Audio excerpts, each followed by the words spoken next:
I walked into the restaurant with a knot in my stomach. My sister Emma's birthday dinner.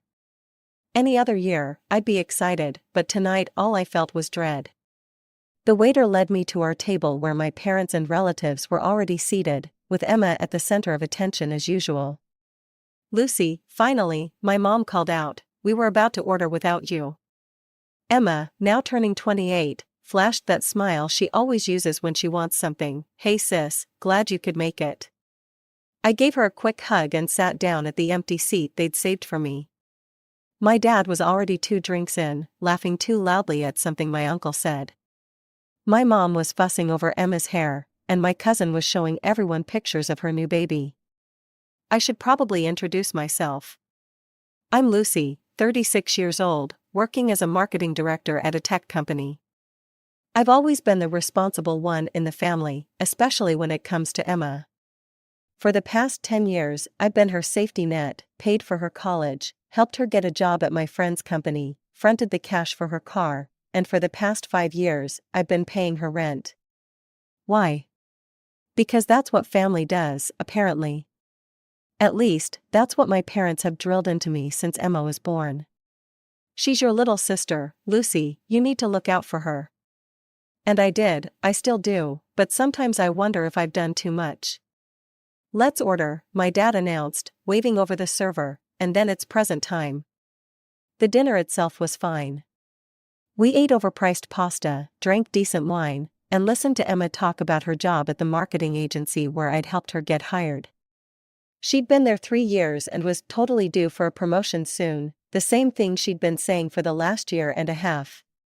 When it came time for presents, my aunt gave Emma a designer scarf, my parents gave her a new iPad, and then it was my turn. I reached into my purse and pulled out the envelope containing a symbolic check for her Hawaii vacation. The real money, all $12,000 of it, had already been transferred to her account 3 weeks ago. "This is from me," I said, sliding the envelope across the table. Emma opened it with a theatrical gasp. "Oh my God, Lucy's paying for my Hawaii trip," she announced to the table, dabbing at non-existent tears. "This is so generous of you." Everyone at the table applauded while I forced a smile. If only they knew how that gift had come about. 3 weeks ago, I was at my parents' house for our regular Sunday dinner. Everything was normal until Emma cleared her throat during dessert. "So," she said, "I've been thinking about what I want for my birthday this year." My mom beamed. "What is it, sweetie?" "I want to go to Hawaii, after my birthday, it would be amazing." Then she looked directly at me, "And Lucy's going to pay for it as my gift." I nearly choked on my coffee. "What?" "Yeah, you're always saying how you want me to travel more, experience things. This would be perfect." I set down my cup. "Emma, how much does a trip like that cost?" She waved her hand dismissively. "Not that much, like $12,000. $12,000, I couldn't keep the shock out of my voice. "It's not that much for you," Emma said, her tone instantly changing. "You make plenty of money." "That's an extremely expensive gift, Emma," I said carefully. "I can't afford that."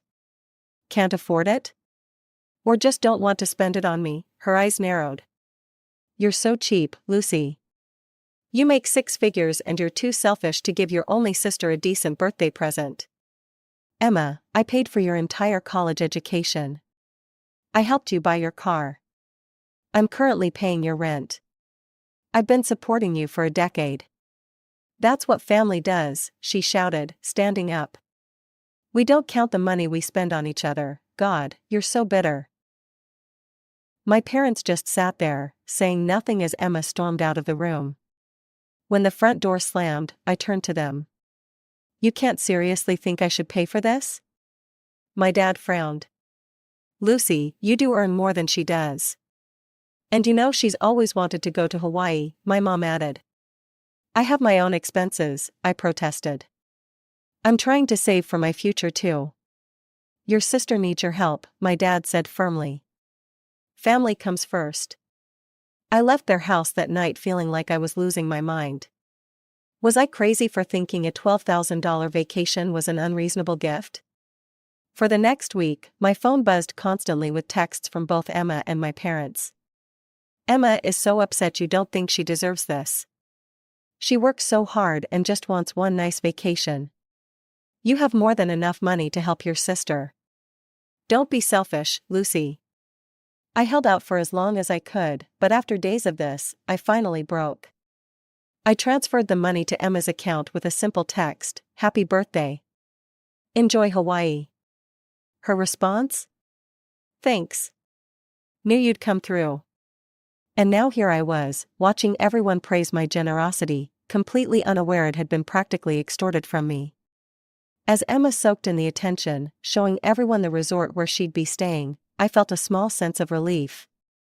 At least this was over. I could go back to my life, and Emma would get her perfect vacation. Emma flew to Hawaii 2 days after her birthday party. I went back to my normal routine, working, hitting the gym, and finally getting some peace and quiet without constant demands from my family. For the first time in weeks, I could breathe. My phone buzzed constantly with Instagram notifications. Emma was making sure everyone knew exactly how amazing her vacation was. Sunrise yoga on the beach. Expensive cocktails at resort bars. Designer swimsuits posed perfectly against turquoise waters. Each photo captioned with some variation of "living my best life" or "paradise found." I scrolled through them while eating takeout in my apartment, feeling a mix of annoyance and relief that at least she was enjoying the vacation I'd paid for. "Check out Emma's posts," my mom texted. "Doesn't she look happy?" "You did a good thing, Lucy." I didn't respond. They always did this, made me feel guilty, then praised me once I gave in, as if that somehow balanced the scales. A week into Emma's vacation, I was at work finalizing a presentation when my phone rang, my parents' number. Unusual for them to call during work hours. "Hello? Lucy," my mom's voice sounded strange, shaky. "It's Emma, there's been an accident." My stomach dropped. "What happened? Is she okay?" "She was on some mountain tour," my mom explained, her voice cracking. "She climbed up on a rock to take a selfie and she fell into a gorge." Oh my God, I stood up from my desk, already grabbing my purse. "How bad is it?" "She's alive," my dad's voice now. "They must have put me on speaker." "Broken leg, some cuts and bruises. They're saying she was lucky." "Which hospital?" "I'll book a flight right now." "No need for that," my mom said quickly. "The doctors say she's stable. She'll be coming home in a couple of weeks once she's cleared to fly." Something in her tone made me pause. "Let me talk to her." "She's resting now, but I'll have her call you when she wakes up." I hung up and immediately tried calling Emma's cell.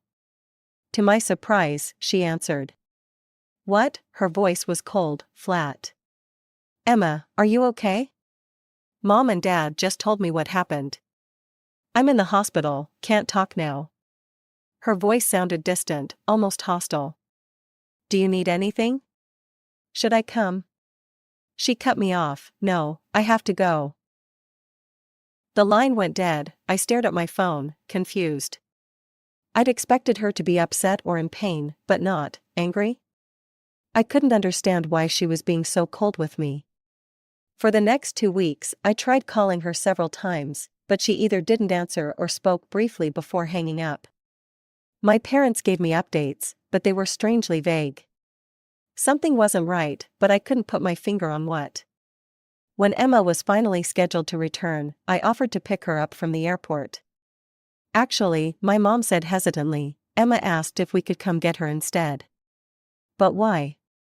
"I can help with her luggage, get her settled at home." She'd prefer if we helped her this time." I backed off, hurt and confused, but assuming Emma was just in pain and irritable. Over the next week, I sent her texts checking in, offering to bring food or help with anything she needed while recovering. Her responses were minimal: "Fine, no thanks, don't need anything." Then, exactly 1 week after her return, I opened my email to find something unexpected. A medical bill. From Hawaii Regional Medical Center. Amount due, $15,000. At first, I thought it was a mistake. Why would Emma's medical bills come to me? I dialed her number immediately. "Why did you send me your hospital bill?" I asked when she picked up. Because you're paying it, she replied matter-of-factly. I laughed, thinking she was joking. Very funny. Seriously, why did you forward this to me? I'm not joking, Lucy, this is your responsibility. My responsibility? How exactly is your medical bill my responsibility? You paid for the trip, she said, her voice hardening.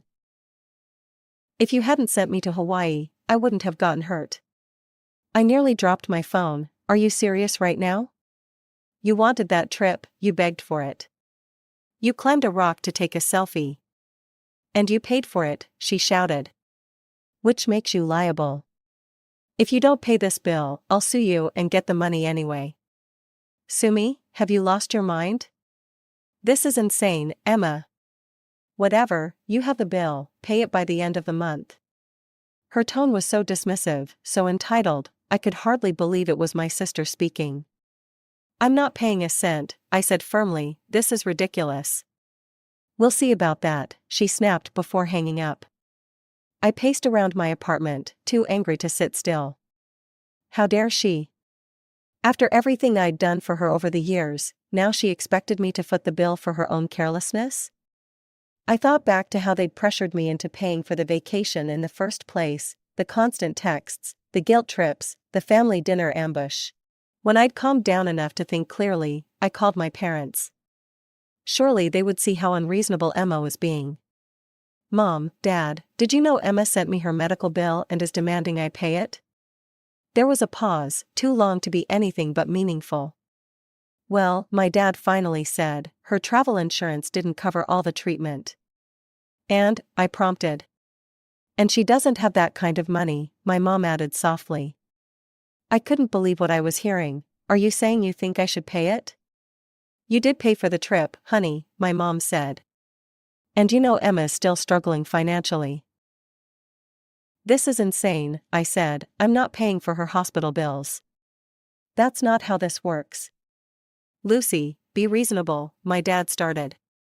No, absolutely not, I'm done. I hung up and threw my phone onto the couch. Within minutes, it started buzzing with messages. From my parents, please reconsider, family helps family, don't be selfish.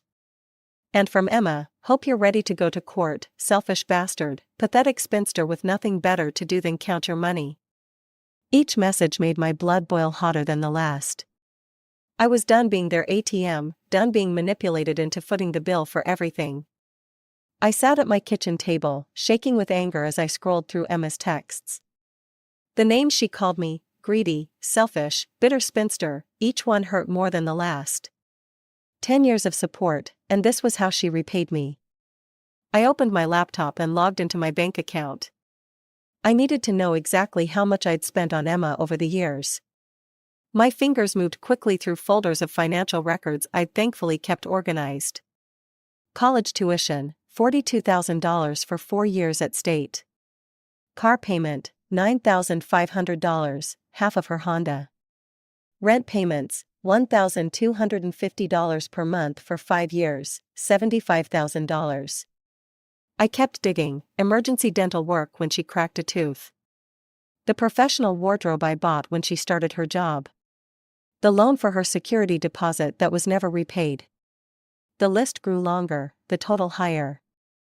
By the time I finished, I was staring at a number that made me feel physically ill, $138,720. $138,720. More than enough for a down payment on a house. Or my own dream vacation, or a significant chunk of retirement savings. Instead, it had all gone to Emma. And now she wanted more. I opened a new email and attached a PDF with all the expenses neatly itemized and totaled. In the subject line, I wrote, payment due. In the body of the email, Emma, attached is a complete accounting of all expenses I've covered for you over the past 10 years, total, $138,720. You have 3 months to repay this amount in full, or I will pursue legal action to recover these funds. Lucy. I hit send before I could second-guess myself. My hands were trembling, but for the first time in years, it wasn't from anxiety, it was from a strange sense of power. Less than 30 minutes later, my phone exploded with notifications. Calls from my parents. Texts from Emma. Voicemails filling up my inbox. I silenced it all. Instead, I opened my banking app and navigated to my scheduled payments. There it was, Emma's rent, $1,250, scheduled for the 1st. I canceled it with a single tap, then I blocked my parents' and Emma's numbers. For good measure, I blocked them on all social media too. That night, I slept better than I had in years. 3 days passed in blissful silence. I went to work, met a friend for coffee, even signed up for a pottery class I'd been wanting to try. It was as if a weight had been lifted from my shoulders. Then came the knock at my door. I looked through the peephole to see Emma leaning on a crutch, her leg in a cast, flanked by our parents. Their faces were grim. For a moment, I considered not answering. But this confrontation was inevitable. I took a deep breath and opened the door. "Lucy," my mom started, "we need to talk." "Come in," I said flatly, stepping aside. Emma hobbled in, making a show of wincing with every step. My dad helped her to the couch while my mom hovered anxiously. "What's this?" My dad thrust his phone at me, showing my email to Emma. "It's an invoice," I replied simply, "for all the money I've spent supporting Emma over the years." "You can't be serious," my mom said, her voice rising. "Family helps family. You can't just demand she pay you back everything." I looked directly at Emma. "Why not? She's demanding I pay her medical bills." My parents exchanged uncomfortable glances. Emma stared at the floor. "That's different," my dad attempted. "How?" I challenged. "Explain to me how it's different." Silence filled the room. "You see," I continued, "it's only different because you all expect me to give and give, but the moment I ask for anything in return, even just basic gratitude, I'm being selfish." "We never said," my mom began. "You said it plenty," I cut her off. "Every time you pressured me to pay for something else. Every time you dismissed my concerns about money. Every time you made me feel guilty for having boundaries." Emma finally spoke, her voice quiet. "I'm not suing you. Okay? I'll figure something out with the medical bills." "Good," I nodded. "Because if you did sue me, I'd countersue for every penny I've spent on you. And I have records of it all." "You've made your point," my dad said stiffly. "Now can we move past this? We're family." "Yes, we are. Which is why I have something else to tell you all." I took a deep breath. "I've canceled my payment for Emma's rent. And I won't be providing any financial assistance to any of you going forward." Emma's face crumpled. "What?" "But I can't afford my apartment without your help." "You'll figure it out," I said, echoing her own dismissive tone from our phone call. "Get a roommate, move to a cheaper place, ask for a raise, there are options." "You're just going to cut me off, after all these years?" Tears welled in her eyes. "This is cruel, Lucy," my mom said, her voice breaking. "Your sister needs you." "No, what's cruel is treating me like an ATM for a decade and then demanding more when I finally say enough is enough." Emma was fully crying now, those same tears she'd used to manipulate me countless times before. My parents looked at me like I was a stranger. "I don't want to be your bank anymore," I said, moving toward the door and opening it. "I think you should leave now." My dad helped Emma up, supporting her as she hobbled toward the exit. My mom lingered, her expression a mix of anger and disbelief. "You've changed, Lucy," she said softly. Yes, I agreed, I finally have.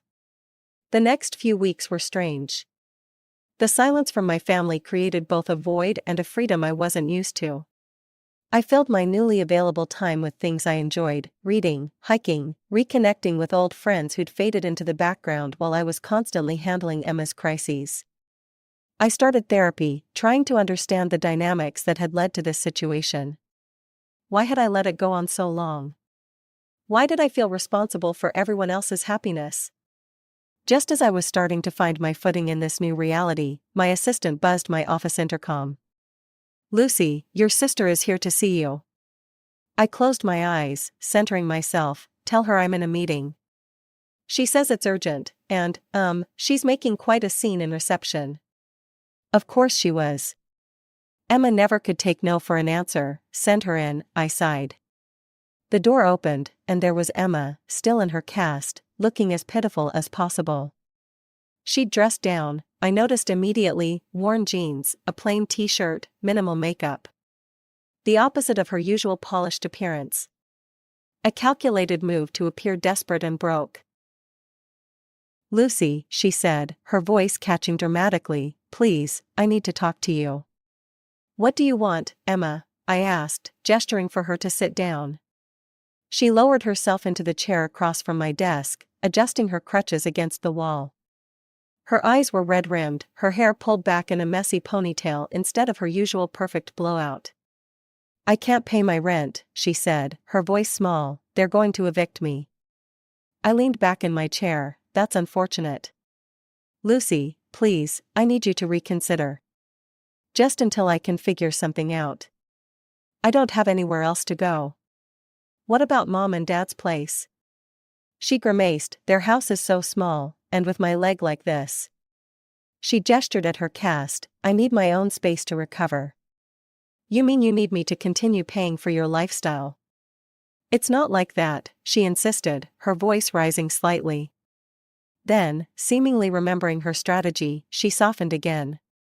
"I'm struggling, I really am. I can barely afford groceries right now. Emma, do you have any idea how much money I've spent supporting you over the years?" "I know, and I'm grateful, I really am." A single tear rolled down her cheek, right on cue. "If you were grateful, you wouldn't have tried to stick me with your medical bills. You wouldn't have called me names when I refused." I was in pain, I wasn't thinking clearly. I sighed, feeling suddenly tired of this endless cycle. "The answer is still no, I'm not paying your rent anymore." Her face changed then, the vulnerability vanishing. She straightened up, eyes narrowing. "Fine, you know what? You're going to regret this." And then she started to sob, loudly, dramatically. My office walls were thin, and I knew everyone outside could hear. "Everyone's going to know what you did," she cried, voice rising. "How you abandoned your own sister when she was injured. When she had nowhere to go." A few curious faces appeared in the glass wall of my office. "Great. Stop it, Emma. You're heartless," she wailed, "after everything we've been through." I picked up my phone and pressed the button for security. "Yes, Ms. Wilson? Could you please come to my office? I have someone who needs to be escorted out." Emma's eyes widened in disbelief. "You're calling security on me? Your own sister?" "Yes," I said calmly. "And if you ever try to come to my workplace and make a scene again, I'll get a restraining order." The security guard, Ramon, appeared at my door. "Everything okay, Ms. Wilson?" "My sister was just leaving," I said. "Could you please make sure she exits the building? And she's not to be allowed back in." Ramon nodded, stepping into the office. "Ma'am, I'll need you to come with me." Emma grabbed her crutches, glaring at me with such hatred it was almost impressive. "This isn't over." "Yes, it is," I replied. "It's been over for a while, I just didn't realize it until now." After she left, I closed my office door and took a few deep breaths. My hands were shaking, but not from regret, from relief. I'd finally done it. I'd finally stood up for myself. That was 4 months ago. I haven't spoken to Emma or my parents since that day. Through mutual relatives, I've heard bits and pieces. Emma couldn't afford her apartment and moved back in with our parents. They're all still furious with me, telling anyone who'll listen how I abandoned the family when they needed me most. But for the first time in my adult life, I'm living completely for myself. I've moved to a nicer apartment, started a retirement fund, and even booked my own vacation for later this year, to Japan, a place I've always wanted to visit. Sometimes I feel guilty, especially late at night when memories of happier family times surface. I wonder if I was too harsh, too final in my decision to cut them off. Then I remember the look on Emma's face when I refused to pay her medical bills, not shock or hurt, but anger that her manipulation hadn't worked. I remember my parents always taking her side, always expecting me to give more. I remember 10 years of being treated like nothing more than a checkbook. Last week, I ran into my cousin at the grocery store. She asked how I was doing, said my parents had told her I was going through something. I laughed and told her I was doing better than ever. "But aren't you lonely?" she asked, genuine concern in her voice. "Without your family?" I thought about it for a moment before answering. "I was lonelier when I was with them," I said finally. "Because they never really saw me. Just what I could do for them." She didn't understand. Maybe no one who hasn't been in my position really can. Yesterday, I got a text from an unknown number. It was Emma. "Hey, it's me, got a new phone. Can we talk? I miss you." I stared at it for a long time, feeling the old pull. The urge to fix things, to make everyone happy. To be the responsible one again. Instead, I typed, "I'm not interested in resuming contact unless you're ready to acknowledge how you treated me and apologize." Then I blocked the number. Maybe someday we'll find our way back to some kind of relationship. One with boundaries, respect, and actual reciprocity. But I'm not holding my breath, and I'm not putting my life on hold waiting for it to happen. For now, I'm enjoying the freedom of not being anyone's ATM. Of making decisions based solely on what I want and need. Of discovering who I am outside of being Emma's sister and my parents' dutiful daughter. It turns out, I like that person quite a bit. She's stronger than I ever gave her credit for.